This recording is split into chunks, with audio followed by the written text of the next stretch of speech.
point that if he were to get into his time machine here and go forward, it would not look like his future because this is a different universe. It would be similar, but it wouldn't be exactly the same. He described his future basically recovering from Y2K, which did hit his future. Now, do you think he might have been in a parallel universe? Oh, absolutely. I think that, based on how he described time travel works, he was from a parallel universe that looked pretty much like ours did, except in his, Y2K happened. As a result, there was a civil war in the United States. It started in 2005 and ended in 2010. And then there was a world war that began in 2011 and ended in 2015. In 2015, this global war involved a nuclear exchange, and the United States, along with Europe, China, Russia, all the other major powers, were all involved. And he said that the U.S. government basically came to an end as we know it right now. It became much more fragmented, and the United States divided up into 5 main areas that were composed of the states in that area.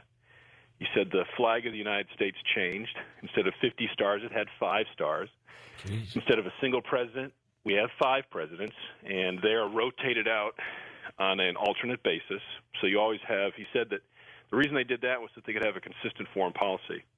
Instead of having one guy leave, if you had 2 or 3 guys in there that were the same, then your foreign policy was more consistent. Were they still voted for? Yes, absolutely. He said they were still voted for. In fact, he still described the United States as a representative republic. Still strong militarily? Yeah, I would assume if there's an army unit that could send people back in time, I would probably assume that we probably still had a military. So even though it broke up into sections, it still stayed strong? Absolutely. Okay. He said that the capital had moved to Nebraska, but then he goes on to say that the states had much more control over daily life than this large central government. He says things became much more decentralized. He described the average day in 2036 as being like a day on the farm. You were very close to your family. You didn't live very far away from them. Religion became a very personal thing. There was no more organized, huge religion.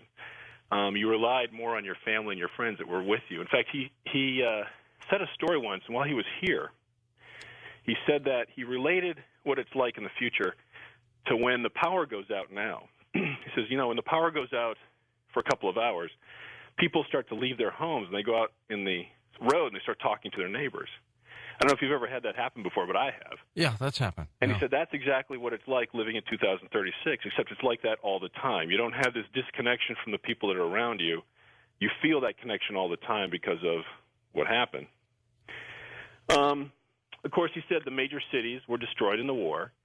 However, the development of technology continued. He said that there was mandatory civil service, either in the Army or in a Peace Corps-like service. He said that people, and this was interesting too, and this is, keep in mind, George, he said this back in 2000, 2001. He said people make and distribute their own videos on the Internet. And this was pre-9/11, right? This is pre-9/11. This is pre-YouTube. He said that the entertainment industry has become much more focused on the Internet, and people make and distribute their own entertainment and video on the Internet. That's amazing. He said there were no large, huge stores that distributed, tons and tons of products anymore. In fact, he also told a story when he was here with his parents when he walked into, I think it was a Walmart or something, and he said he, physically became ill when he walked into this huge store and saw all these gallons of milk, all these rows of plastic toys, all these things that he had never seen in the future in one place. He saw in a store. He said it completely overwhelmed him.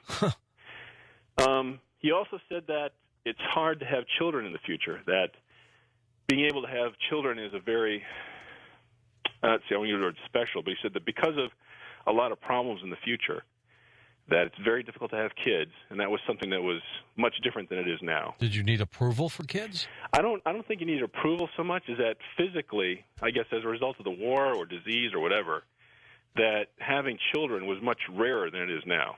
So they were much more revered, and it was much more of an important thing to be able to have kids. Did he talk about all over the world population?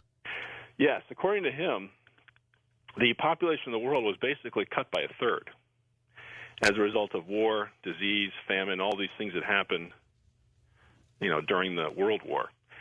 So, in fact, I remember him saying, I just reviewed this today, as a matter of fact, I think he said there was about 100 million less people in the United States than there are now. Why do you think people are still enamored with the life of John Titor?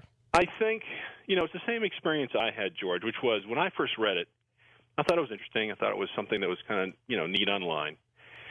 And then you start seeing things that are happening in the news. And you start thinking back to yourself, wait a minute, I remember some guy on the internet was talking about that. So you go back and you reread it and you go, I'll be darned, that's exactly what's happening. And I'm seeing that